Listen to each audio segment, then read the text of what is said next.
미국 워싱턴의 한 퓨전 레스토랑에서 일하고 있는 미국 여성들이 보입니다. 그런데 그녀들은 얼마 전 식당을 찾은 한 동양인 남성에게 시선을 떼지 못하는 모양인데요. 그런데 그때 한국인 형부를 두었다는 한 여성이 가게를 찾아왔고 이후 충격적인 일들이 가게 안에서 벌어지기 시작했다는데요. 과연 무슨 일이 있던 걸까요? 그리고 우리 구독자 여러분들 좋아요 한 번씩만 꼭 부탁드립니다. 안녕하세요. 저는 미국에서 대학을 다니며 아시아 퓨전 레스토랑에서 일하고 있는 21살 세라 윌슨이라고 합니다. 오늘 저는 한국인들에 대해 특별한 감정을 갖게 된 이야기를 들려드리려고 해요. 감동적인 이야기부터 뒷목 잡게 되는 이야기까지 모두 담겨 있으니 재미있게 들어주세요. 8개월 전이었죠. 평소와 다름없이 할머니와 저녁을 먹고 있었습니다. 그런데 할머니가 그날따라 가슴이 불편하다고 식사를 못 하시더라고요. 연세가 좀 있기는 하셨지만 잔병치레 한 번 없을 정도로 건강한 분이시라 소화제를 하나를 드리고 저 혼자 밥을 먹었습니다. 할머니는 소파에서 쉬고 계셨고요.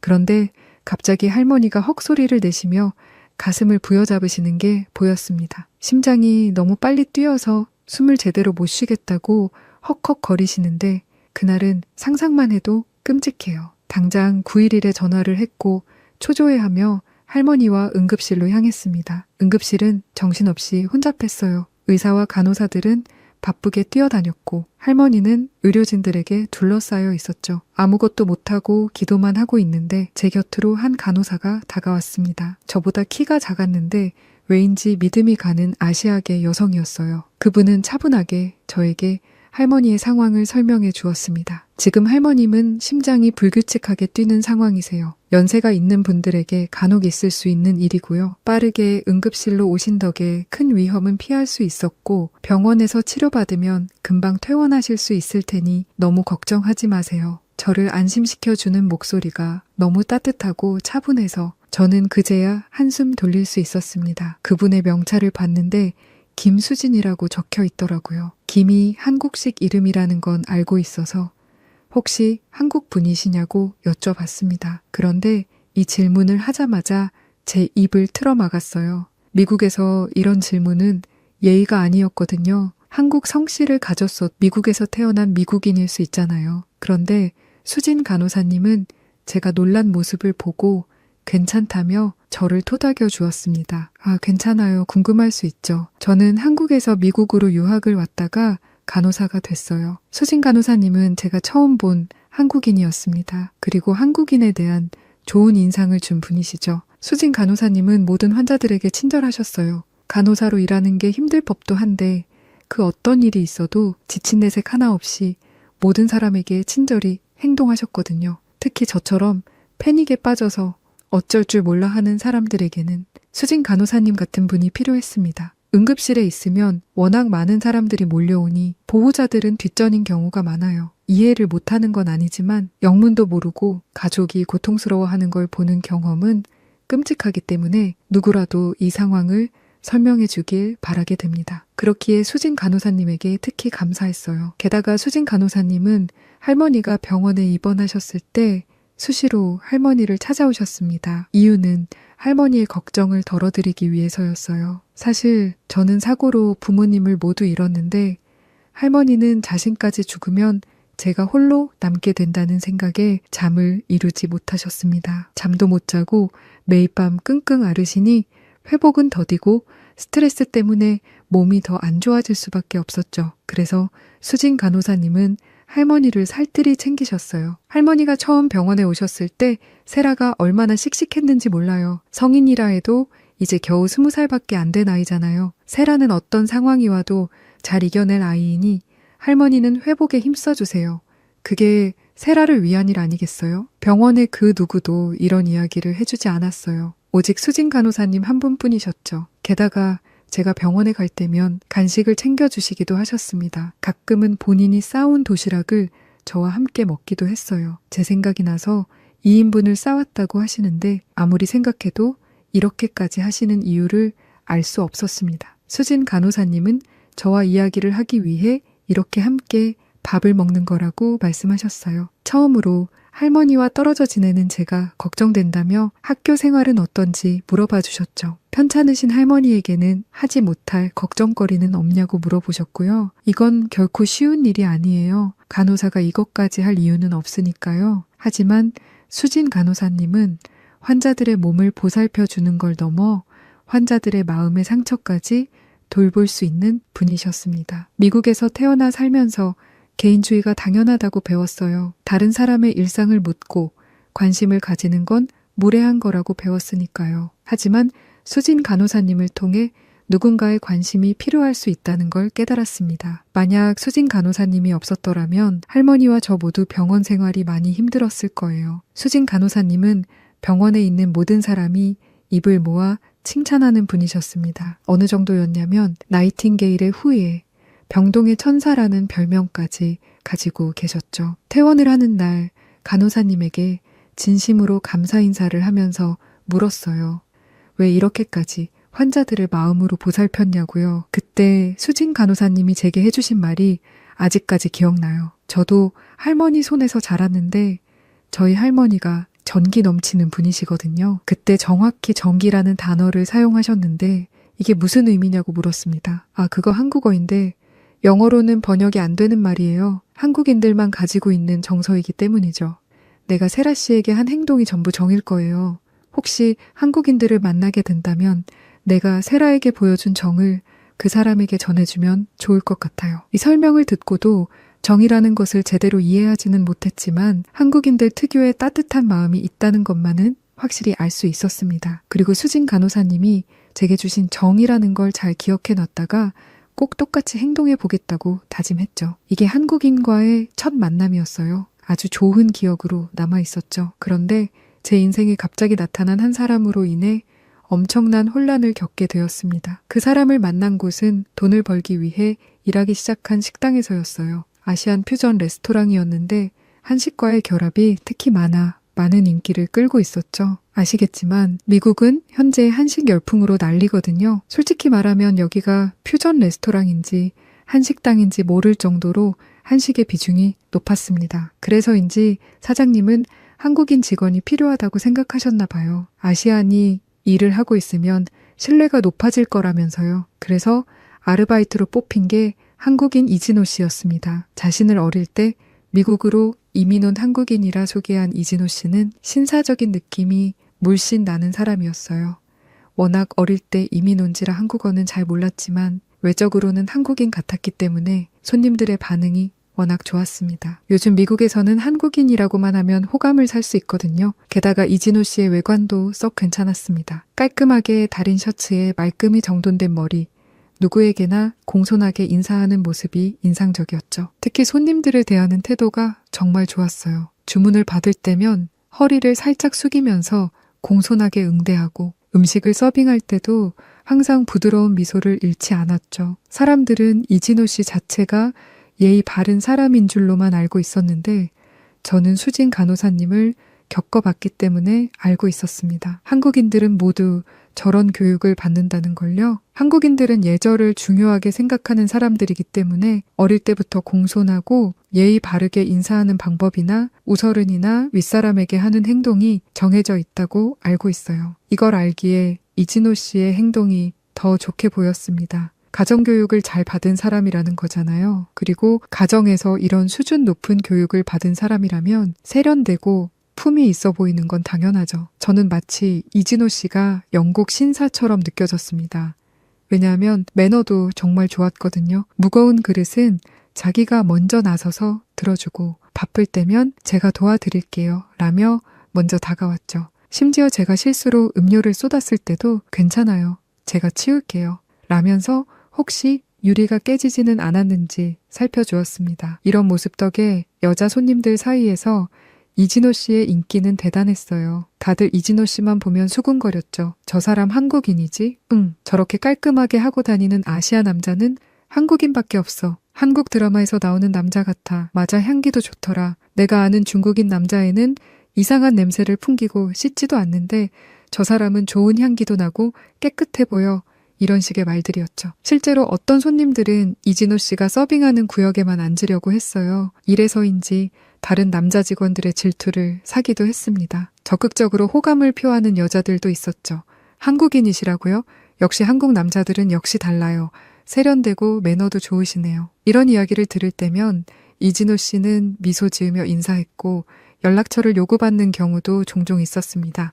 그런데 솔직히 말하면 이진호 씨가 그렇게 잘생긴 얼굴은 아니에요. 한국인이라서 깔끔하게 하고 다니는 건 맞지만 얼굴만 보면 뭐랄까? 한국인이 아니라 중국이나 동남아시아와 가까웠죠. 그런데 미국인들 중에는 아시아 국가 사람들의 얼굴을 잘 구별하지 못하기도 하고 한국인 남자라고 하면 무조건 호감을 갖는 게 대부분이라 사람들이 이진호 씨에게 열광하는 걸 보면서 한국인들의 매너 있고 예의 바른 특징에 끌리는 거지 외모 때문은 아닐 거라 생각했습니다. 사람을 외모로 판단하면 안 되지만 이진호 씨의 외모가 한국인치고 별로라는 걸 알게 된 데는 친구의 영향도 있어요. 친구는 데이트 어플을 많이 사용하는데 미국에서는 모든 사람이 이 어플을 사용할 정도로 친구를 만드는데 필요한 필수 어플입니다. 친구가 대화하고 싶은 남자들의 프로필을 넘기는데 이진호 씨가 떡하니 뜨더라고요.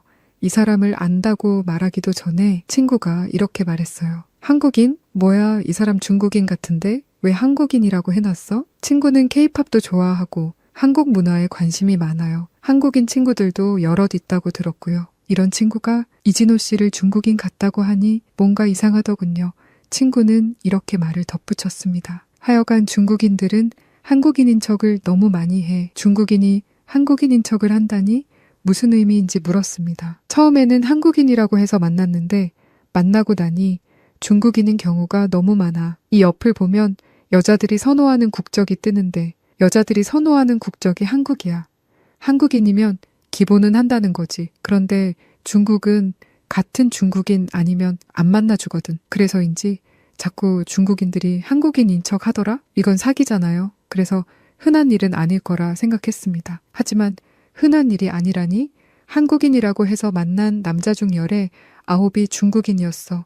내가 얼굴만 보고 중국인인지 한국인인지 알 수 있는 이유가 이 때문이야. 하지만 이 얘기를 듣고도 이진호 씨를 의심하지는 않았어요. 친구를 못 믿는 건 아니지만 친구가 이진호 씨의 얼굴을 실제로 본 것도 아니고 만나본 적도 없으니 그 말이 옳다고 단정 지을 수는 없었죠. 그런데 이 이야기를 듣고 난 후 이진호 씨의 행동이 달리 보이기 시작했습니다. 처음에는 손님들과 대화할 때였어요. 앞부분 내용은 못 들었는데 이진호 씨가 이런 이야기를 손님에게 하고 있더라고요. 손님, 사실 한국은 중국에 많이 미안해해야 해요. 저희가 그동안 중국에 잘못한 게 정말 많더라고요. 손님은 이진호 씨가 한국인인 걸 잘 알고 있었기 때문에 왜 한국인인 본인이 이런 이야기를 하는지 의아해하며 물었습니다. 우리 한국인들은 사실을 이야기하려 하지 않지만 실은 우리가 중국의 문화를 전부 베껴오고 있어요. 한복이라고 하는 것도 중국에서 베낀 거고 한식도 사실 중국의 음식에서 발전된 것이죠. 손님들은 이진호 씨의 말에 납득을 하는 듯 고개를 끄덕이고 있었습니다. 이런 얘기는 처음 들었어요. 한국과 중국의 관계가 그리 좋지 않다는 건 알고 있었지만 한국이 이런 잘못을 하고 있었기 때문에 관계가 안 좋은 줄은 몰랐습니다. 이게 사실이라면 한국은 정말 나쁜 나라잖아요. 순간적으로 수진 간호사님이 떠올랐기에 한국이 그럴 리가 없는데 라고 생각했습니다. 이진호 씨의 이런 행동은 여기서 끝나지 않았어요. 이날은 모든 대화를 처음부터 들었는데 손님이 이진호 씨에게 한국인이라며 한국을 정말 좋아한다고 했나 봐요. 그러자 이진호 씨는 그런 손님 앞에서 한숨을 쉬며 이렇게 말했습니다. 한국을 좋아해 주셔서 정말 감사하지만 한국인인 제가 봐도 한국은 그리 칭찬받을 나라가 아니에요. 한국은 여러모로 부족한 게 많은 나라입니다. 손님이 깜짝 놀라며 왜 그런 얘기를 하냐고 묻자 이번에는 이렇게 말했죠. 우리 한국은 남의 걸 베껴오는 습관이 있어요. 가까이 있는 중국과 일본의 영토를 자기 들 거라고 하고 있죠. 땅이 작아서 땅을 넓히고 싶은 마음은 이해하지만 그래도 남의 나라 땅을 우리 거라고 우기는 건 좀 아니라는 생각이에요. 과거 한국이 중국에게 백두산을 넘겼다는 기록이 있는데 자기들은 그런 적이 없다고 얘기하고요. 심지어 백두산은 지금 북한에 있잖아요. 그걸 한국인들이 이렇다 저렇다 하는 건 잘못됐다는 게 제 생각이에요. 그리고 일본의 서민 다케시마도 우리나라 거라고 주장하고 있어요. 이런 억지 주장 때문에 한국, 중국, 일본이 평화롭게 지내지 못하는 거고요. 솔직히 손님은 이진호 씨의 말에 별 관심이 없는 것 같았어요. 하지만 저는 관심이 있었습니다. 그의 말이 사실이라면 한국은 제 생각과 전혀 다른 나라니까요. 그런데 아무리 들어도 좀 이상하더라고요. 이진호 씨의 말은 한국인이 자기 나라 이야기를 하는 것처럼 보이지 않았어요. 마치 제3자의 입장에서 이야기하는 것 같달까요? 하지만 그래도 이해해 보려고 노력했어요. 제 입장에서 이진호 씨는 좋은 사람이었기 때문에 그런 사람이 거짓말을 할 것 같지는 않았거든요. 그저 한국에 오래 살지 않아서 그런 거겠지 라고 생각하며 이진호 씨를 이해해 보려 했습니다. 그런데 이진호 씨의 의아한 행동은 여기서 끝나지 않았어요. 사장님이 우리 매장에서도 김치를 팔기로 했다고 이야기했는데 이진호 씨가 그게 뭔데요? 라고 말하더라고요. 모든 사람들이 고개를 돌려서 이진호 씨를 쳐다봤어요. 말이 안 되잖아요.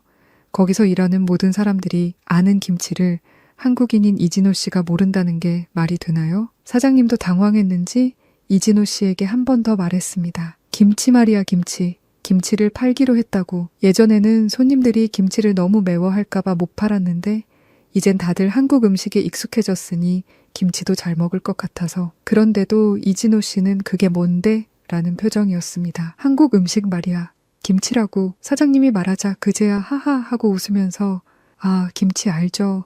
발음이 한국식이랑 좀 달라서 몰랐네요. 라고 얼버무렸습니다. 다들 그런가 보다 하고 넘어갔지만 저는 이상하다 생각했어요. 김치는 영어로도 김치잖아요. 한국이랑 발음이 다르면 뭐 얼마나 다르겠어요. 여기까지 생각하고 나니 이진호 씨의 행동이 점점 더 이상하게 보였습니다. 특히 자기 나라인 한국을 의도적으로 깎아내리는 것 같다는 기분을 지울 수가 없었죠. 잠시 쉬는 시간이 되면 저에게 와서는 세라, 요즘 한국이 어떤지 알아요? 빈부격차가 심각해요. 길거리에 나가면 일자리를 잃고 노숙하는 사람이 10명 중 8명이래요. 제가 미국에서 사는 게 얼마나 다행인지 몰라요. 라고 이야기하거나 한국 음식이 이렇게 잘 팔리는 게 이해가 되지 않아요. 전통이 없잖아요, 전통이. 하지만 이 인기가 오래 갈 거라고 생각하지는 않아요. 아시아 음식 중 최고는 누가 뭐래도 중국 음식이잖아요. 세계 3대 요리에 중국 음식이 들어가는 건 알고 있죠? 라고 말했습니다. 한국의 부족한 점만 이야기한다면 겸손한 사람이구나 라고 생각할 수 있었을 거예요. 하지만 한국을 깎아내리면서 다른 나라를 추켜 쓴다? 이건 좀 이상했어요. 제가 만났던 수진 간호사님은 겸손했지만 한국인으로서의 자부심을 잃지 않았으니까요. 게다가 친구에게 이진호 씨가 한국인이 아닌 중국인 같다는 이야기를 들었기 때문에 이진호 씨의 정체가 점점 의심이 됐습니다. 그런데 모든 사람이 이진호 씨를 한국인이라 철석같이 믿고 있는데 여기다가 대고 당신 중국인이죠? 라고 물을 수가 없잖아요. 저는 한국 문화에 대해 그리 잘 알고 있었던 것도 아니니까요. 그런데 그러던 어느 날 제 의문을 한 번에 해결해 줄 사람이 나타났습니다. 제시카 브라운이라는 24살의 여성이었어요. 저보다 4살이 많은 언니였는데 오자마자 특유의 해맑음으로 모든 사람의 마음을 사로잡았습니다. 그런 언니의 마음을 사로잡은 사람은 다름 아닌 이진호 씨였어요. 이유는 역시 그가 한국인이기 때문이었죠. 레스토랑의 남자 직원은 이진호 씨를 질투했습니다. 왜냐하면 언니의 미모가 할리우드 영화배우 뺨칠 정도로 뛰어났거든요. 원래 여자들은 자기보다 월등히 예쁜 여자를 보면 질투도 못해요. 오히려 너무 예쁘다고 동경을 하죠. 같은 여자들도 너무 예쁘다고 수군거리는데 남자들은 어땠겠어요? 당연히 난리가 났죠. 그런 상황에서 언니가 이진호 씨를 향해 한국인이세요? 하며 반가움을 표했으니 남자들의 시선이 그쪽으로 쏠렸습니다. 이진호 씨는 예쁜 제시카 언니가 반가워하자 아주 기분이 좋은 듯 보였습니다. 저는 언니가 왜 이렇게 한국인을 반겨하는지 궁금했는데 이유가 있더라고요. 사실 우리 언니가 이번에 결혼을 했는데 형부가 한국분이거든요. 언니가 오랫동안 연애하다 결혼한 거라서 저도 한국에 관심이 많아졌어요. 같은 문화권에 관심이 많은 사람들끼리 만나면 서로 반가워하고 깊은 대화가 오고는 게 일반적인데 이진호 씨는 오히려 당황하는 듯 했습니다. 한국인이세요? 라고 물었을 때는 그렇다며 의기양양한 모습이었는데 언니가 한국과 밀접한 연관이 있는 듯하자 어딘가 불편해 보였죠. 저는 이진호 씨를 의심의 눈초리로 보고 있었기 때문에 그 모습이 더 눈에 띄었어요. 이 장면을 본 사장님은 제시카 언니가 이진호 씨를 편하게 생각하는 것 같으니 이진호 씨가 언니의 적응을 도와주라고 이야기하셨습니다. 저는 일을 하면서 두 사람의 대화에 집중했어요. 한국에는 어릴 때 오셨다고요? 한국 살 때는 어디서 사셨어요? 이진호 씨는 말을 제대로 하지 못했어요. 우리 형부는 서울에서 살았대요. 이진호 씨는 저도 서울에서 살았어요.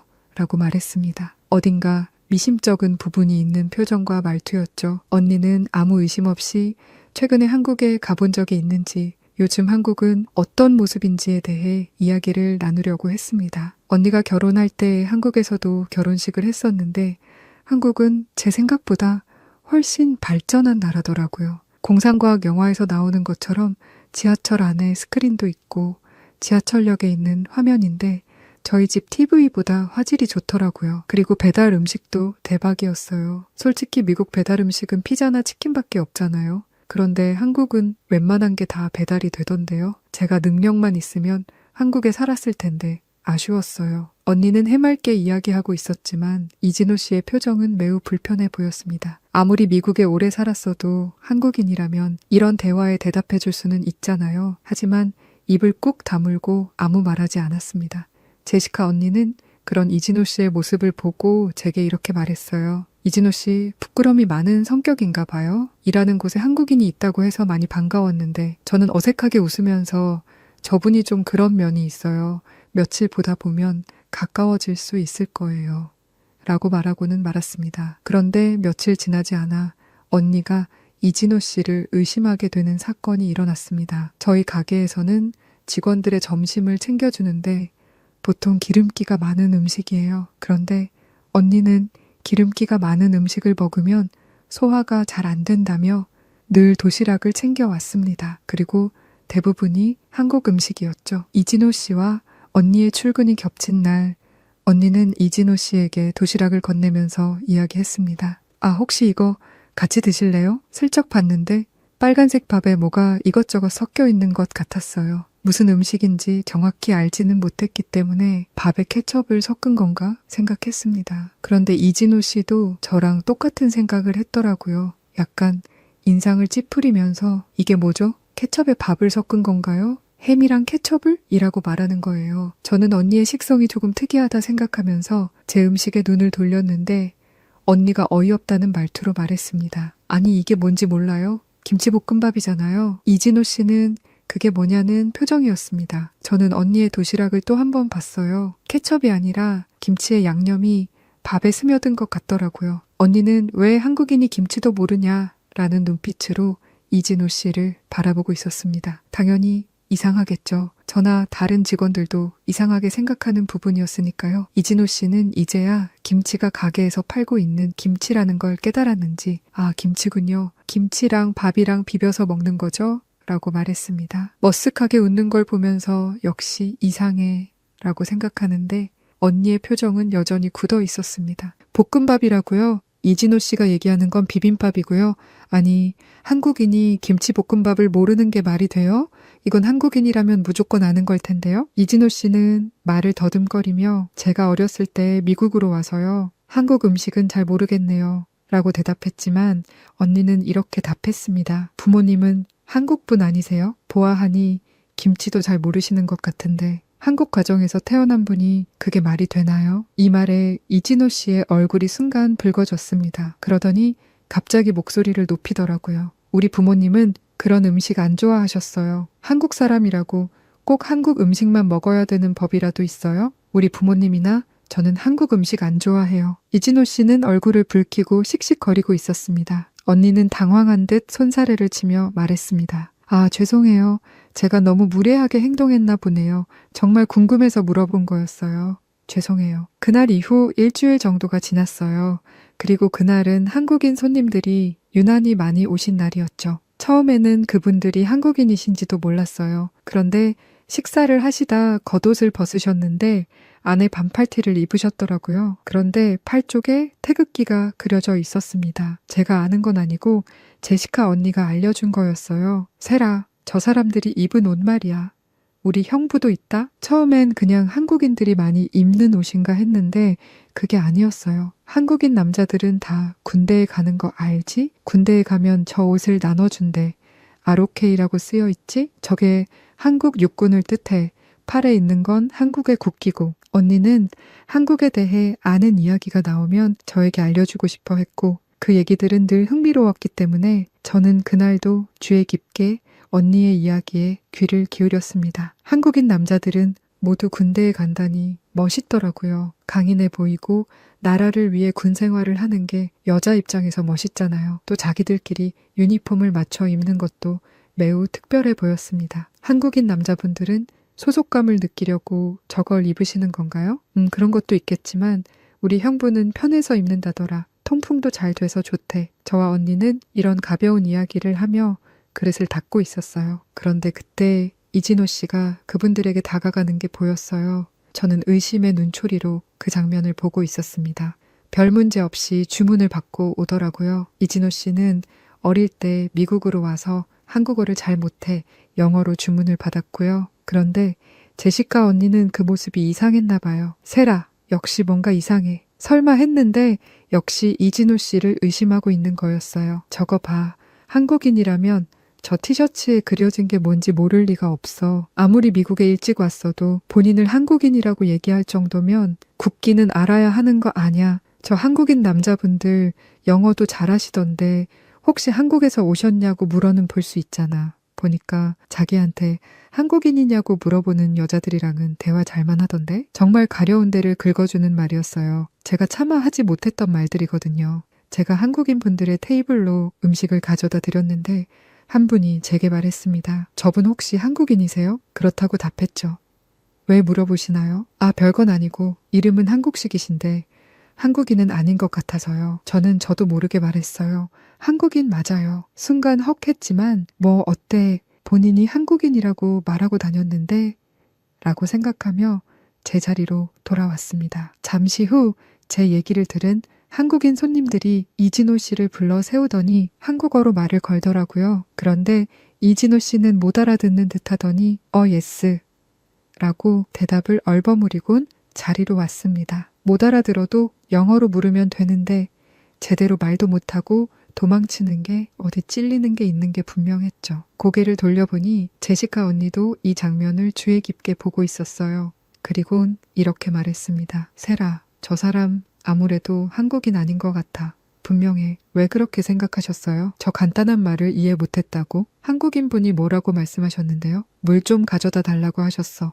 나도 알아듣는 말을 한국인이라는 사람이 모른다고? 집에서 가족들이 물 좀 가져다 달라는 말을 안 할 리가 없잖아. 그렇고 보니 맞는 말이더라고요. 언니도 모르는 걸 한국인이 모른다? 그렇게 가게 문을 닫을 시간이 됐고 언니는 뭔가 결심한 듯 이진호 씨에게 다가갔습니다. 이진호 씨, 진짜 한국인 맞아요? 순간 숨이 멎는 줄 알았어요. 이렇게 단도직입적으로 한국인이냐 물을 줄은 몰랐거든요. 무슨 얘기를 하시는 거예요? 한국어를 전혀 못하시는 것 같아서요. 미국에 어렸을 때 오더라도 한국어를 어느 정도는 하던데 물 좀 주세요를 못 알아듣는 건 말이 안 되지 않아요? 주방에서 일하던 사람들도 모두가 그들을 쳐다보고 있었습니다. 이진호 씨의 얼굴이 하얗게 변했어요. 한국인 아니죠? 언니가 다시 한번 또박또박 말하자 이진호 씨는 떨리는 목소리로 대답했습니다. 말씀드렸잖아요. 어렸을 때 미국에 와서 언니는 이진호 씨의 말을 제대로 듣지도 않고 휴대전화를 보여주며 물었습니다. 그럼 이게 뭔지 알아요?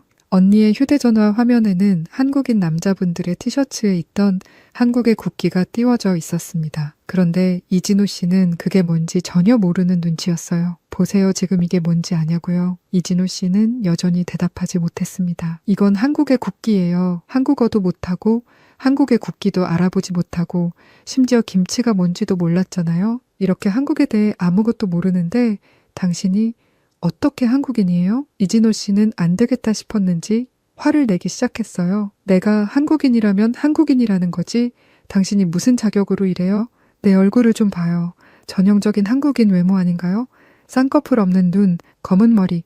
제가 어떻게 중이에요? 제시카 언니는 코웃음을 쳤습니다. 중국인이요? 저는 한 번도 그쪽이 중국인이라는 얘기한 적 없는데요. 이진호 씨의 얼굴이 새하얘졌습니다. 그러면서 급하게 말을 이었어요. 이건 그냥 실수로 튀어나온 말이고 제가 한국인처럼 생겼다는 건 손님들이 하는 얘기예요. 한국 아이돌 같다고 중국인이었으면 이렇게 생겼겠어요? 중국인들은 광대뼈도 더 튀어나왔고 한국인처럼 잘 꾸미지도 않잖아요. 언니는 팔짱을 끼고 어디 더 해보라는 식으로 서서 말했습니다. 그러니까 내가 당신을 중국인이라고 했냐고요. 지금 당신이 하는 얘기를 들어보면 외모에 자신 없는 중국인이 자격지심 때문에 변명하는 걸로밖에 안 보여요. 그리고 지금까지 일하면서 계속 이상하게 생각한 건데 왜 한국인이라면서 한국을 그렇게 깎아내리는 거예요? 한국이 중국보다 발전하지 못했다고 했죠?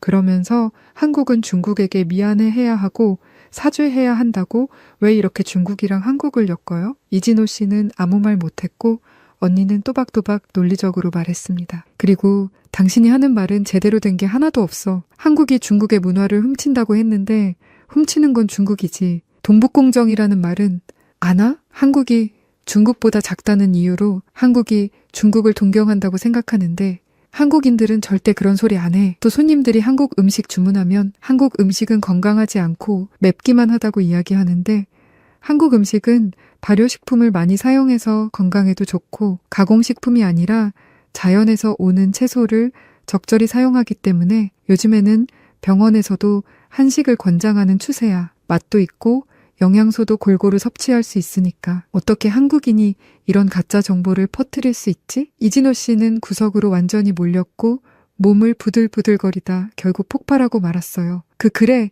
나 중국인이다. 그러니까 어쩌라고. 모두가 깜짝 놀랐죠. 중국인이라니? 저는 친구가 말했던 중국인들이 한국인인 척 한다는 이야기가 생각났습니다. 하지만 제시카 언니는 덤덤했어요. 그런 거 같더라. 요즘 중국인들이 한국인 사칭하는 건 흔하니까. 그리고 자꾸 한국인 외모 이야기하면서 당신이 한국인처럼 생겼다고 하는데 말이 되는 소리를 해야지. 중국인이 아무리 꾸며봤자 한국인 못 따라가. 그리고 외모가 안 되면 내면을 키울 생각을 해야지. 바로 그때 저희 식당에서 가장 소심한 직원 한 명이 앞으로 나섰어요. 엄청난 용기를 낸 거였죠. 대체 왜 나섰나 봤더니 그 직원은 자신이 이진호 씨의 정체를 안다고 말했습니다. 그의 이름은 리웨이로 한국인인 척 온갖 여자들을 꼬시며 다녔더라고요. 남봉꾼도 그런 남봉꾼이 없었던 거였죠. 이 사실을 알게 된 계기는 직원의 친구가 리웨이의 희생자였던 거고요. 친구는 한국인이라고 해서 믿고 만난 거였는데 알고 보니 중국인이었대요. 친구한테 했던 것처럼 다른 여자들도 한국인인 척 꼬시고 중국인이라고 하면 여자들이 안 만나주니까 한국인인 척 한 것 같아요. 다른 중국인들처럼. 리웨이는 전곡이 찔렸는지 내가 언제 그랬냐며 펄쩍펄쩍 뛰었습니다. 그러자 다른 여자 직원도 자기도 이야기를 들은 게 있다며 나서더라고요. 다들 이 사람이 한국인이라고 철석같이 믿고 있어서 말 못했는데 제 친구도 같은 경험이 있어요. 그리고 저런 사람이 한둘이 아니에요. 대체 왜 중국인들은 한국 욕을 하면서도 한국인인 척 하는 거예요? 리웨이는 더 이상 참을 수 없다는 듯 폭발했습니다. 내가 한국인인 척 한 건 그저 여자를 만나기 위해서 했던 거고 한국이 부러워서가 아니야. 내가 한국을 안 좋게 얘기한 데는 근거가 있다고. 한국인들이 자랑하는 K-팝, 그것도 전부 중국의 무용과 음악에서 비롯된 거야. 그게 어떻게 근거가 되죠? 이 질문에 대한 근거가 가관이었습니다. 뉴스에서 봤다 왜? 한숨이 나더라고요. 중국의 언론을 믿는다는 게 말이나 되나요? 옆에서 보는 저는 심장이 떨리는데 제시카 언니는 아주 덤덤하게 리웨이의 말에 반박했습니다. 설마 중국 언론을 믿는 거예요? 근거도 없이 세뇌만 하는 그 언론을? 그리고 문화는 서로 영향을 주고받기 마련이에요. 하지만 중국도 분명 한국의 문화에 영향을 받았을 거고요. 중국이 무조건 우월하다는 생각은 매우 유치하고 1차원적이라 할 말이 없네요. 그리고 훔쳤다면 중국이 훔쳤겠지. 중국 뉴스 볼 시간에 다른 나라 뉴스도 좀 보지 그래요? 아, 다른 나라 뉴스는 못 보게 막아서 안 되나? 저희는 이제 진짜 막 나가기로 결심했는지 온갖 궤변을 늘어놓았습니다. 중국은 대국이야 대국. 하지만 한국은 북한 때문에 섬나라와 다름없지. 어떻게 대국인 중국이 한국 같은 작은 나라에 영향을 받는다는 거야? 언니는 또 한 번 대답했습니다. 문화의 우수성이 땅 덩어리 크기로 결정된다고 생각하다니 중국인 수준 알만하네. 슬슬 언니가 존경스러워지기까지 했습니다. 저라면 저렇게 논리적이지 못했을 거예요. 리웨이는 이제 더 이상 제정신이 아니었습니다. 그래봤자 한국의 수준은 중국을 따라올 수 없어. 한국은 스스로 이뤄낸 게 없잖아? 미국의 도움을 받아서 발전한 거고 게을러서 중국인처럼 열심히 일하지도 않지. 그런데 시종일관 편안한 표정이었던 언니의 표정이 확 굳어졌습니다. 게으르다고? 지금 한국인들이 게으르다고 말한 거예요? 언니의 목소리가 떨렸어요. 화가 난 게 아니라 뭔가 깊은 감정이 북받쳐 오른 것 같았죠. 실제 한국인들을 보면 절대 그런 생각 못 할걸요? 우리 형부 부모님을 비롯해서 수많은 한국인들이 미국에 이주해서 어떻게 살았는지 본 적 있어요? 그분들은 영어 한마디 모르고 미국에 와서 낮에는 공장에서 일하고 밤에는 식당에서 설거지를 했어요. 미국인들은 굳은 일이라며 피하는 세탁소를 열어서 잠도 못 자며 일하셨고요. 한국에서 살던 분들은 어땠을 것 같아요? 우리 형부의 할머니, 할아버지는 아무것도 없는 땅을 갈아서 농사를 지었어요. 내가 한국에 가서 봤는데 그분들의 손은 얼마나 열심히 일하셨는지 지문이 닳아 없어질 정도예요. 북한보다 못 살았던 한국이 이렇게 잘 사는 나라가 된 건 한국인들의 근면 성실함과 끈기 때문이라고요. 어떻게 한국인들을 게으르다고 말할 수 있죠? 다른 사람의 노력과 피, 땀을 아무것도 아닌 것처럼 깎아내리는 건 인간도 아니에요. 남의 문화를 깎아내릴 시간에 본인 문화나 발전시킬 생각을 하세요. 이 얘기를 듣는데 모두가 숙연해졌습니다. 한국이 이런 과거를 가지고 있는 줄 몰랐거든요. 한국인들이 어떤 분야에서든 뛰어나다는 건 알고 있었지만 그게 민족성인지는 몰랐거든요. 리 웨이는 할 말이 없었는지 이렇게 외쳤습니다. 한국은 고양이를 먹는 미개한 나라라고요. 수준 차이가 심각하더라고요. 언니는 노동의 가치에 대한 이야기를 하고 있는데 고양이 먹는다는 얘기나 하고 있으니 이 말을 믿을 사람이 누가 있다고 언니는 이렇게 말했어요. 개똥 같은 소리 하고 있네. 한국어로 말해서 못 알아들었는데 나중에서야 언니에게서 뜻을 알 수 있었어요. 누가 입으로 똥을 쌀 때 하는 말이라고 형부에게 배웠더라고요. 그런 유언비어 퍼뜨리지 좀 마세요. 그러는 중국은 살아있는 원숭이 뇌를 갈라서 먹지 않나요? 눈살이 찌푸려지더라고요. 리웨이는 더 이상 반박한 말을 못 찾았는지 도망치듯 가게를 빠져나갔습니다. 사장님은 크게 한숨을 쉬셨어요. 한국인이라고 해서 믿고 일을 시킨 건데 뒤에서는 손님들을 거짓말로 꼬시고 있었네. 내 잘못이 크다. 이런 모습을 보여서 미안해요, 여러분. 사장님은 이런 사실을 밝혀준 직원들에게 진심으로 감사 인사를 건넸어요. 사실 직원들도 이상한 걸 많이 느끼고 있었더라고요.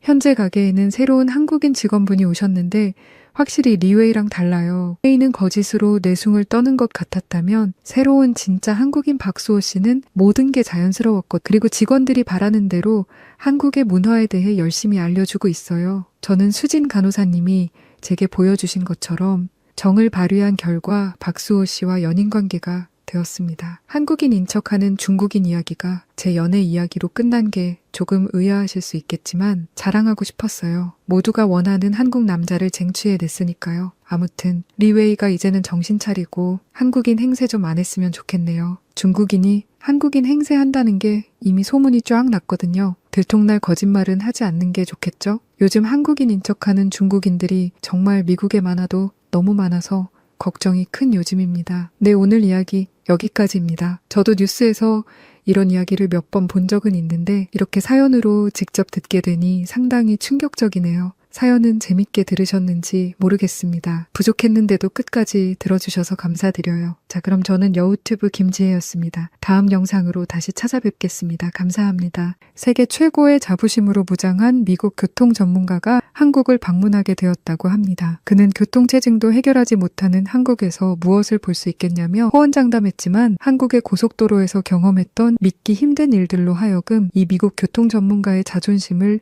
박살내버렸다고 하는데요. 과연 무슨 일이 있던 걸까요? 안녕하세요. 저는 토머스 윌리엄스라고 해요. 저는 미국 국토안보부 산하의 미국 교통안전청에서 도시교통 설계 전문 연구원으로 일하고 있답니다. 제가 주로 하는 일은 교통 시스템과 도시 계획을 분석하고 설계하는 것이에요. 지금까지 저는 미국에서 몇몇 주의 주요 도로 프로젝트를 성공적으로 이끈 덕분에 도로의 메스트로라는 과분한 별명도 가지고 있죠. 그래서 제 커리어는 늘 자부심으로 가득 차 있었죠. 제가 한국을 방문하게 된 이유 중 하나는 바로 세종시 자율주행 빅데이터 센터 방문이었어요. 아시는 분은 아시겠지만 근래 미국에서는 자율주행과 관련된 대대적인 프로젝트가 진행 중인데 이 프로젝트를 후원 중인 미국 유명 자동차 회사에서 비교 연구 대상 국가로 한국을 강력하게 추천했거든요. 또 그 회사가 한국과 기술 협약이 되어 있어서 꾸준히 정보를 교환하는 상태였죠. 이 일과 관련해서 그 자동차 회사에서는 저희 프로젝트 팀에 연구원 한 명을 파견했어요. 그는 이미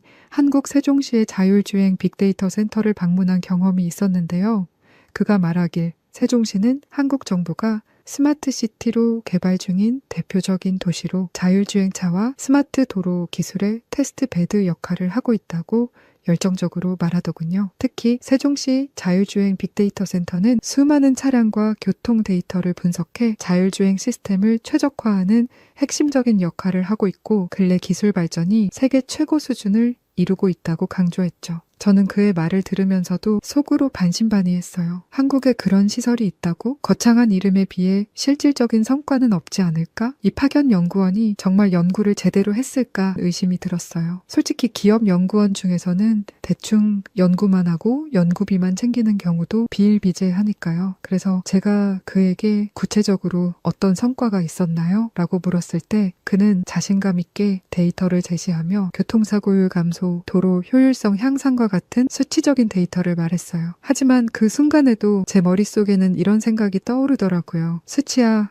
얼마든지 조작 가능하잖아. 자율주행은 실제로 운전을 해봐야 얼마나 효과적인지는 알 수 있지. 이어서 그 파견 연구원이 세종시가 세계적으로도 인정받는 자율주행 기술의 중심지가 될 가능성이 높다고 말했을 때 저는 약간 진심으로 비웃음이 올라오더군요. 그래서 비꼬듯이 말해주었죠. 한국에는 미국처럼 넓고 다양한 도로 환경이 있는 것도 아닌데 그런 좁고 한정된 테스트 환경에서 나온 결과가 과연 얼마나 신뢰할 수 있을까요? 라고 했죠. 제 말을 듣는 순간 그의 얼굴이 굳어지는 게 보이더군요. 그리고는 그렇게 단정 지을 수는 없어요. 한국의 스마트 도로는 실제 데이터 기반으로 설계되고 검증된 시스템이에요. 넓은 도로만이 중요한 게 아니죠. 효율성, 기술의 융합, 그리고 실제 적용 가능성이 더 중요하다고 봅니다. 라며 단호하게 반박하더군요. 절대 물러서지 않으려는 그의 반응에 저는 기분이 상했어요. 그래서 좀 더 공격적으로 물었죠. 그럼 당신은 결국 한국의 기술이 미국 기술보다 더 뛰어나다고 주장하려는 거예요? 라고요. 그러자 그는 잠시 망설이다가 비교가 아니라 각국의 상황에 맞는 강점이 다르다는 말입니다. 그런 관점에서 저는 세종시에서 이루어진 기술 발전은 세계적으로도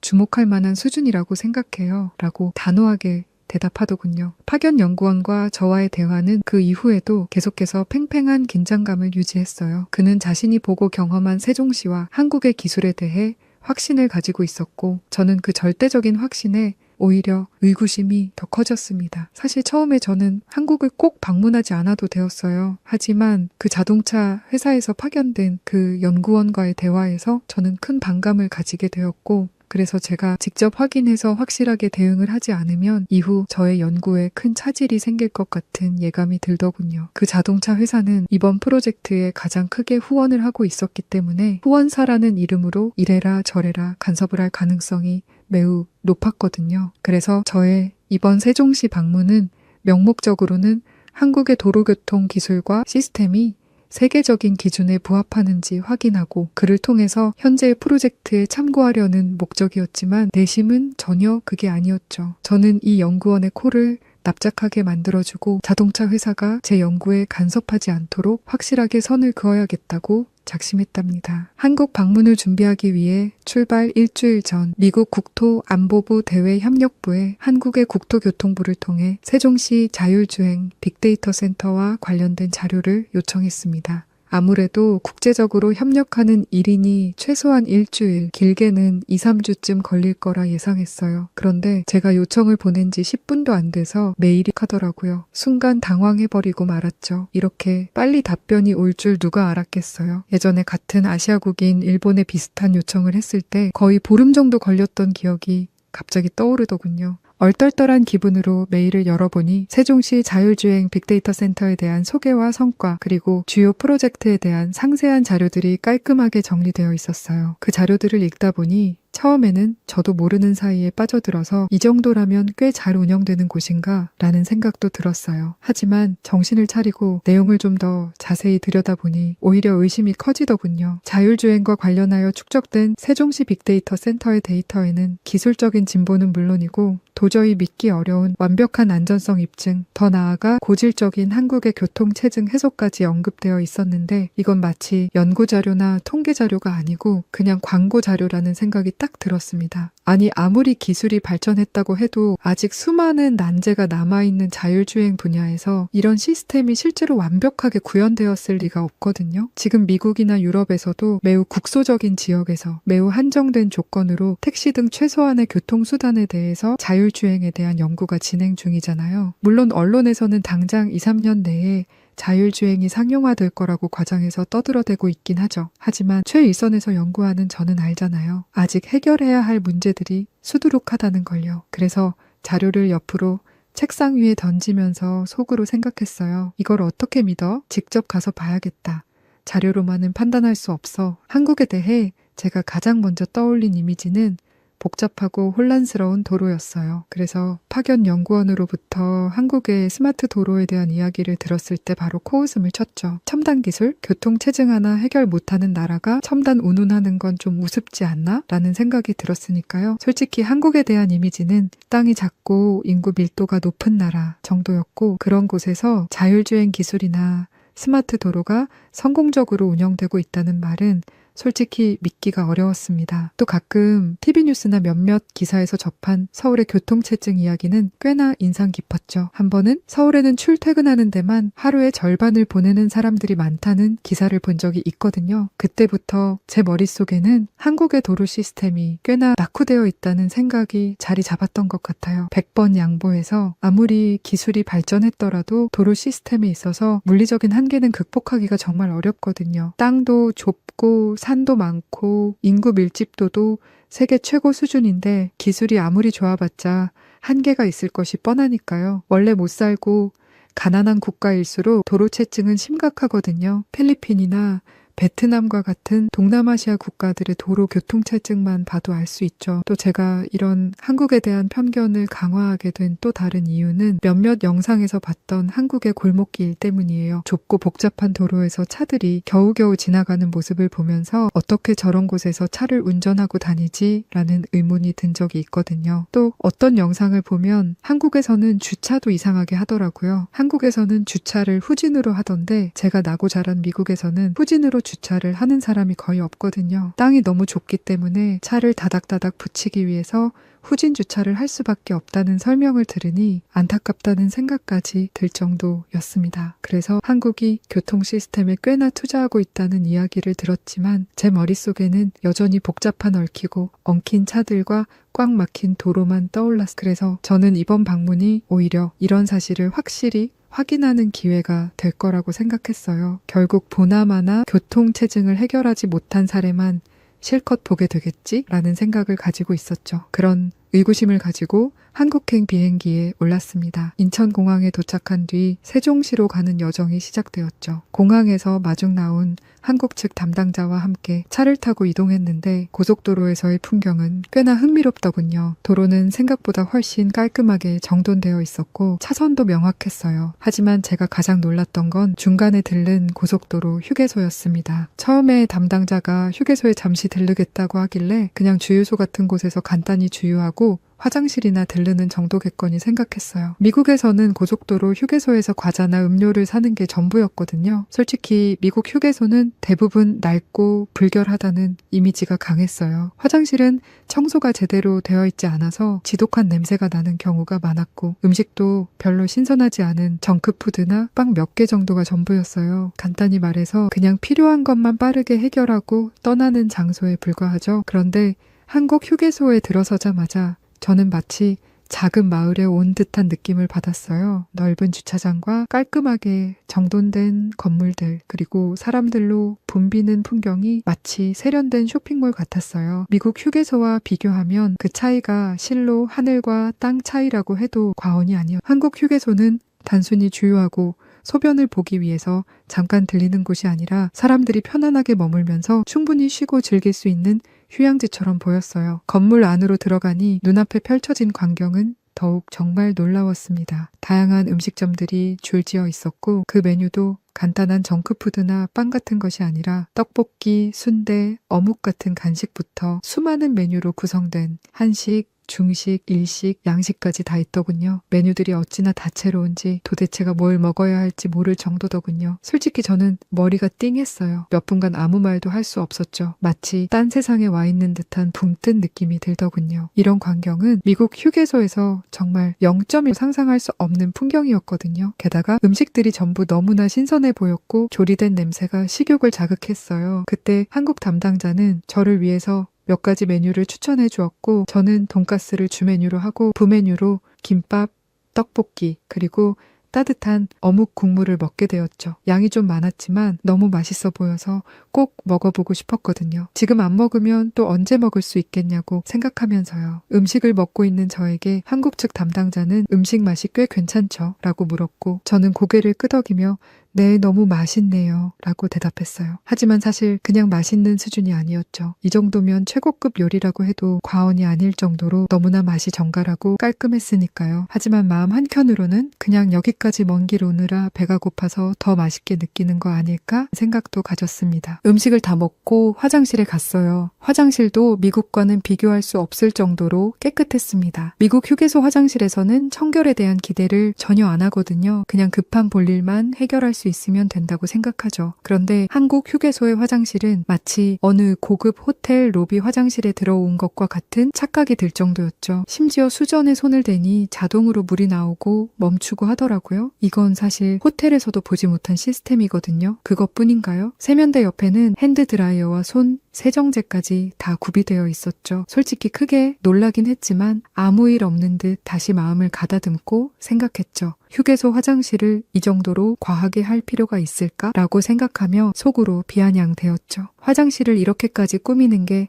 과연 실용적일까? 그냥 괄시하려고 이렇게까지 하는 거 아닐까라는 생각이 들었으니까요. 소변을 보고 나와서 둘러보니 근처에 지역 특산품을 파는 상점들이 보였어요. 저는 처음에 이런 것들이 왜 필요한지 의아하더군요. 그런데 다른 사람들이 거기서 지역 특산물을 구매하는 모습을 보니 이해가 됐어요. 미국에서는 고속도로에서 지역의 독특한 문화를 느낄 기회가 전혀 없는데 한국 휴게소는 단순히 쉬어가는 곳을 넘어 지역의 경제와 연결되는 플랫폼 역할까지 하고 있다는 생각이 들더군요. 차로 돌아온 저는 한국 측 담당자에게 한국은 정말 디테일에 신경을 많이 쓰는 나라군요. 라고 말했어요. 그랬더니 담당자는 의아한 표정으로 그래요? 무슨 디테일이죠? 라고 묻더군요. 그래서 제가 이런저런 디테일을 얘기했더니 자기는 한국에서 태어나서 한국에서만 자랐기 때문에 그냥 어릴 때부터 당연하고 익숙해서 그런 생각을 못 해봤다고 하더라고요. 2시간 30분 정도 달린 후 저는 세종시 자율주행 빅데이터 관제센터에 도착하게 되었어요. 일단 저는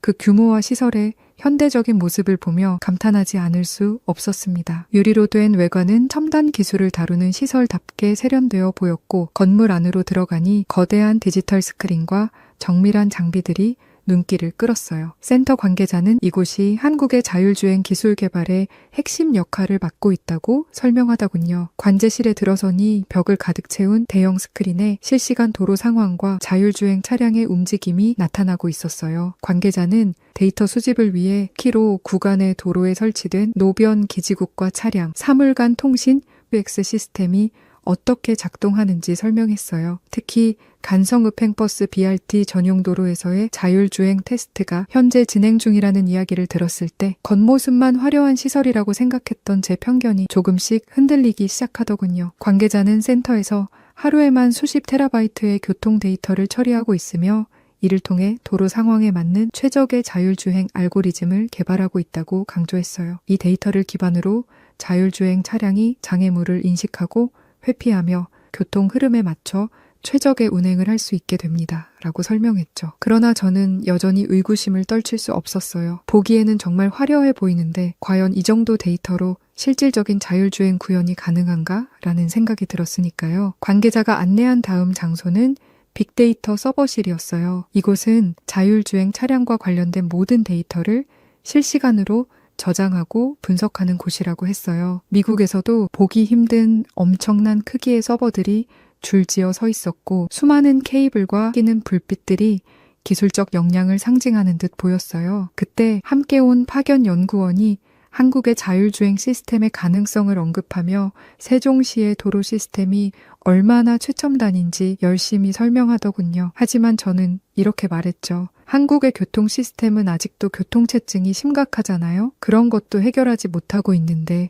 과연 이런 시설이 실효성이 있을까요? 라며 반문했어요. 파견 연구원은 단호한 목소리로 직접 확인해보면 다르게 생각하실 겁니다. 라고 답하더군요. 이렇게 여전히 의견 차이가 좁혀지지 않은 상태로 저희는 센터에서 본 데이터와 기술이 어떻게 실제 도로에서 구현되고 있는지 직접 확인해 보기로 했어요. 물론 속으로는 이 모든 걸 제대로 돌아갈 리가 없을 거야 라고 생각하면서요. 그날 저녁 저는 우리 대화를 곱씹으며 한국의 기술을 과연 객관적으로 보고 있는지 스스로에게 질문을 던졌어요. 연구원의 열정과 자신감이 단순히 과장이 아닌 걸까요? 아니면 제가 너무 미국적인 관점에서만 문제를 바라보고 있는 걸까요? 아직 결론을 내리지는 못했지만 분명한 건 갈등 속에서 조금씩 생각의 틀이 흔들리고 있다는 점이었어요. 이어서 저희는 자율주행이 실제로 시연되는 것을 확인할 수 있는 공간으로 이동했어요. 직원들은 모두 능숙하게 움직이고 있었고 대형 화면들에는 실시간으로 분석되는 자율주행차 데이터가 빼곡히 표시되고 있었죠. 곧 담당자가 이제 시연을 시작한다고 말하더군요. 담당자의 신호에 따라서 실시간으로 세종시 곳곳을 달리고 있는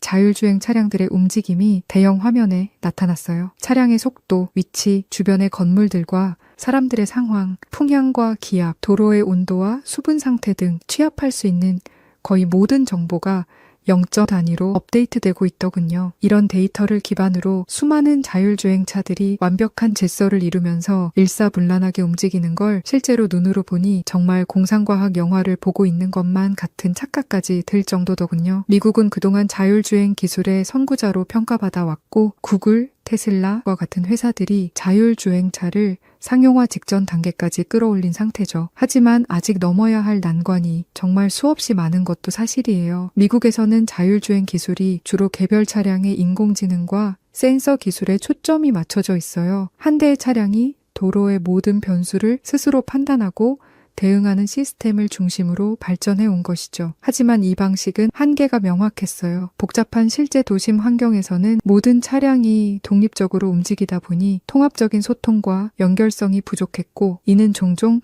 사고나 비효율적인 교통 흐름으로 이어졌죠. 그런데 한국은 접근 방식이 전혀서요. 자율주행 차량뿐만 아니라 도로 환경 전체와의 통합적인 시스템 구축에 초점을 맞췄더라고요. 조금 전에 데이터 센터에서 봤던 실시간 교통 데이터와 차량 간의 완벽한 협업과 커뮤니케이션이 이루어지고 있었고 이는 단순히 차량 하나만의 기술로는 설명할 수 없는 차원이었어요. 도로 자체가 마치 살아 숨쉬는 것처럼 개별 차량 하나하나와 소통하고 신호체계 역시 유기적으로 작동하며 이러한 과정에서 발생하는 모든 데이터가 도로에 운행 중인 모든 차량에 실시간으로 공유되는 모습은 저를 완전히 압도해버리더군요. 저는 순간적으로 표정이 굳어져서 멍하게 바라보고 있었고 같이 왔던 파견 연구원이 씩 웃으면서 그런 저를 보고는 그래서 제가 한국 기술을 배울 필요가 있다고 말했던 겁니다. 라고 말하는 거예요. 저는 처음으로 자신감이 꺾이는 기분을 느꼈어요. 저는 화면만 뚫어지게 바라보며 애써 아무 일 없다는 투로 말했어요. 아니 그런데 왜 한국의 자율주행이 아직 잘 알려지지 않았을까요? 뭔가 문제가 있으니까 그런 것 아닌가요? 라고요. 그러자 한국 측 담당자는 한국의 자율주행 기술은 이제 세계 최고 수준에 올랐다고 자부합니다. 하지만 아직 한 가지 약점이 있다면 법적, 제도적인 측면에서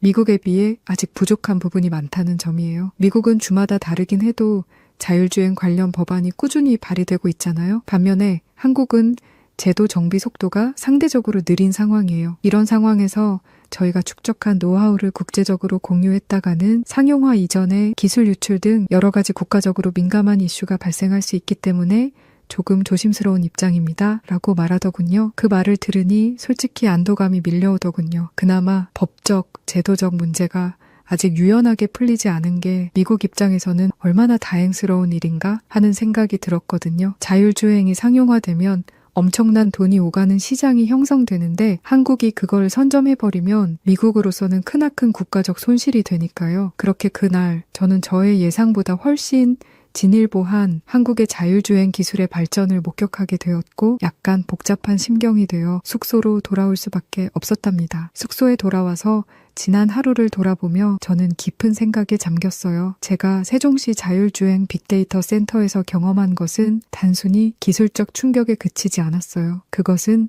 제 자신에 대한 반성과도 깊이 연결된 시간이었어요. 저는 그동안 한국의 기술 수준을 지나치게 깎아내리고 그들의 도로 시스템과 교통 환경을 비하하며 우월감을 느꼈던 과거의 저를 돌아보게 되었고 저의 편견이 얼마나 터무니없었는지 뼈저리게 느낄 수 있었거든요. 그래서 저는 인정하기로 했어요. 한국은 단순히 좁은 땅에서 자원을 효율적으로 사용하는 것을 넘어 스마트한 사고와 창의적인 접근법으로 도로와 교통 시스템을 완전히 새로운 차원으로 끌어올리고 있다는 것을요. 미국이 자율주행 기술의 선두주자라고 믿고 자부심에 가득 차 있던 저는 그 믿음이 절대적인 진리가 아님을 깨달았어요. 한국은 이미 기술적 우위를 바탕으로 도로와 차량 그리고 데이터를 유기적으로 결합한 새로운 표준을 만들어가고 있었으니까요. 단지 제도적인 이유로 드러내지 않고 있는 것 뿐이었던 거죠. 일전에 군대 간부로 있던 한 친구에게 한국은 이미 핵무기 개발 기술을 보유하고 있고 마음만 먹으면 세계 어느 국가보다 빠른 속도로 수십, 수백 기는 만들어낼 거라는 말을 들었던 적이 있는데 어쩌면 그것도 사실일 수 있겠더라고요. 단지 드러내지 않고 있는 것 뿐인 거죠. 저는 그래서 다짐했어요. 한국에 대해 조금 더 배우고 제가 알지 못했던 것들을 제대로 이해해보겠다고요. 이 경험은 제 커리어뿐만 아니라 제 인생에도 중요한 변곡점이 될 것 같았어요. 제가 미국으로 돌아가서 프로젝트를 진행할 때 한국에서 보고 느낀 것들이 크게 영향을 미치게 될 테니까요. 다음 날 저희는 한국의 제2도시라고 불리던 부산으로 가보기로 했습니다. 저와 같이 온 파견 연구원이 한국은 자율주행 시스템뿐만 아니라 도로 시스템 자체가 너무나 훌륭하다. 그래서 여기까지 온 이상 꼭 경험을 해보는 것이 큰 도움이 되리라고 권했기 때문이죠. 이젠 저도 흔쾌히 동의하고 그의 말을 따르기로 했죠. 부산으로 향하는 고속도로를 달리며 저는 자연스럽게 한국과 미국 그리고 아시아 강국이라던 일본의 고속도로 시스템을 비교하게 되었어요. 사실 저는 미국의 고속도로를 누구보다 잘 알고 있잖아요. 미국에서 평생 자동차로 출퇴근을 하고 출장길에 수많은 줄을 넘나들었으니까요. 고속도로는 미국인들에게 없어서는 안 될 필수적인 인프라지만 솔직히 그 상태는 실망스러운 경우가 많았어요. 미국 고속도로는 종종 포트홀로 가득하고 관리가 제대로 이루어지지 않는 곳이 많아요. 심지어 대형 트럭이 도로를 점령하는 경우도 흔하고요. GPS가 실시간 교통 정보를 제공한다고 해도 그 정보를 활용하기 어려운 환경이 너무나 많으니 무용지물에 가깝죠. 그리고 고속도로 휴게소라고 해봐야 대개는 낡은 건물에 몇 가지 스낵과 음료를 파는 자판기가 전부였어요. 주유소와 화장실이 있는 것만으로 감사해야 하는 수준이었죠. 미국의 방대한 도로망에도 불구하고 시스템적 세심함은 부족하다고 느껴질 때가 많았어요. 그리고 5년 전 일본에서 휴가를 보냈을 때는 일본 고속도로 시스템에 정말 감탄했던 기억이 있습니다. 그때는 와이프와 함께 드라이브를 하며 잘 관리된 도로와 깔끔한 톨게이트는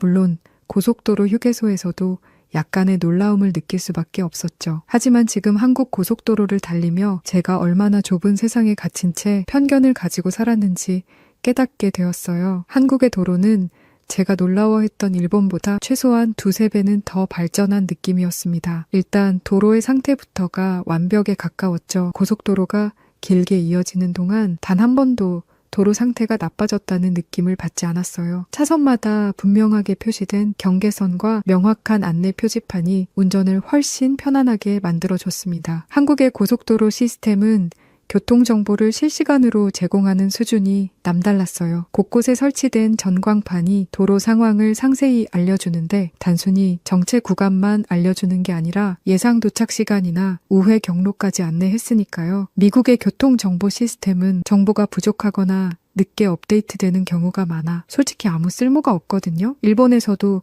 실시간 정보 제공이 있었지만 한국처럼 세밀하고 통합적인 느낌은 아니었어요. 그리고 톨게이트를 통과할 때는 또 다른 충격이었죠. 하이패스 시스템 덕분에 멈추지 않고 부드럽게 통과할 수 있었어요. 일본에서도 ETC란 시스템이 있지만 한국의 하이패스는 더 빠르고 효율적으로 작동하고 있었습니다. 미국 톨게이트는 여전히 현금을 주고받거나 간신히 카드 결제를 지원하는 곳도 많아서 이런 차이는 거의 하늘과 땅 차이였죠. 더 놀라운 것은 어떻게 이렇게 도로망이 완벽하게 전 국토에 깔려 있을 수 있는가 하는 거였어요. 한국에는 이렇게 험준한 산이 많음에도 불구하고 완벽한 수준의 아스팔트 도로가 깔려 있잖아요. 이건 미국에서는 상상도 못할 일이거든요. 또 터널을 뚫어서 이런 일을 해냈다는 것을 눈으로 확인하니 한국 사람들의 총명함과 도전 정신에 입이 떡 벌어지더군요. 한국 사람들은 도로 위의 경험을 통하여 정말 큰 편안함과 즐거움을 느끼겠구나 하는 생각이 들더군요. 저는 이런 편안함과 즐거움을 한국에서 처음 느껴봤거든요. 이렇게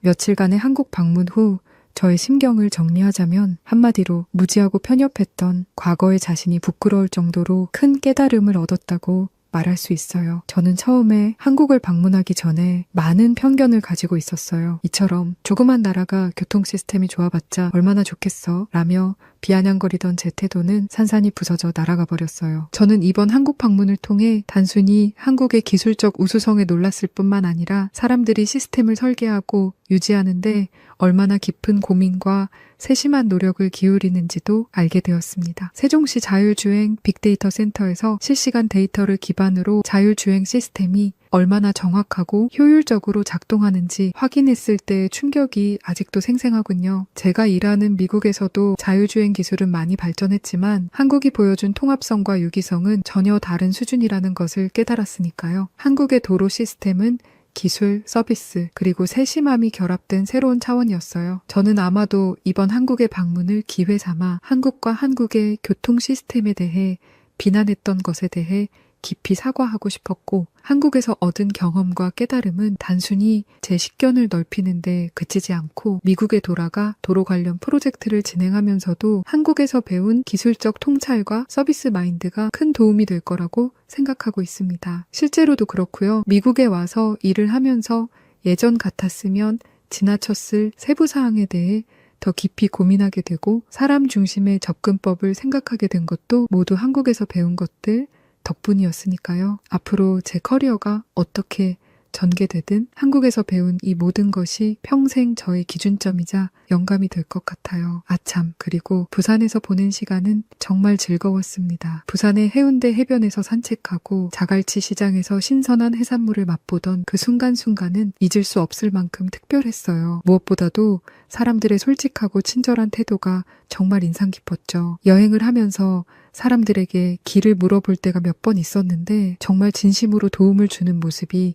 너무 놀랍고 감동적이었습니다. 미국에서의 친절함이라는 것은 약간의 격식이 있는 거리감을 두고 이루어지거든요. 그런데 제가 부산에서 만난 사람들은 훨씬 더 직접적이고 따뜻했습니다. 그래서 다음번에 한국에 올 때에는 가족들을 꼭 데리고 와야겠다는 결심을 했어요. 함께 이 멋지고 세련되고 친절하고 편리한 나라와 도시를 즐기고 한국 사람들의 따뜻함도 느끼게 해주고 싶었거든요. 그럼 다음에 다시 한국으로 올 날을 기약해봅니다. 네, 오늘 사연은 여기까지입니다. 이번 사연에서 토머스 씨는 처음엔 한국의 도로 시스템을 과소평가하고 비웃기까지 했지만 상상을 초월하는 한국의 스마트 도로 기술과 편리하고 쾌적한 교통 시스템을 통해서 정말 많은 것을 배우고 느낀 것 같네요. 자, 그럼 오늘 사연이 여러분께도 큰 감동과 기쁨을 전해드렸길 바라면서 더 흥미로운 이야기로 찾아뵐게요. 그럼 지금까지 사연을 전해드린 여우튜브 김지혜였고요. 구독과 좋아요는 여우튜브에게 큰 힘이 된답니다. 영상 끝까지 시청해주신 모든 분들 고맙습니다. 늘 감사드립니다. 당신만의